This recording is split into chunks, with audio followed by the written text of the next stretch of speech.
Every time I think about those kids, it gets me mad. And by the way, it happens on the streets of Chicago every day.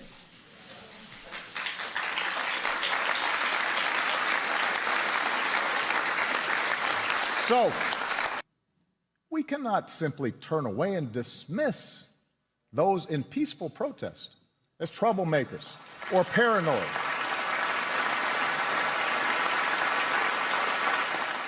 Whether you are black or white or Hispanic or Asian or Native American or of Middle Eastern descent, we have all seen this bigotry in our own lives at some point. We've heard it at times in our own homes. If we're honest, perhaps we've heard prejudice in our own heads and felt it in our own hearts. We know that. And while some suffer far more under racism's burden, some feel to a far greater extent discrimination's sting.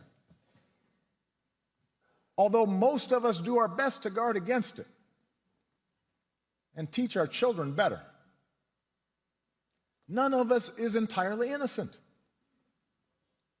No institution is entirely immune. And that includes our police departments. We know this.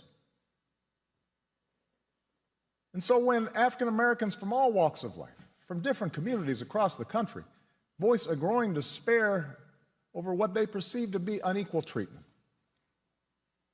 when study after study shows that whites and people of color experience the criminal justice system differently, so that if you're black, you're more likely to be pulled over or searched or arrested, more likely to get longer sentences, more likely to get the death penalty for the same crime.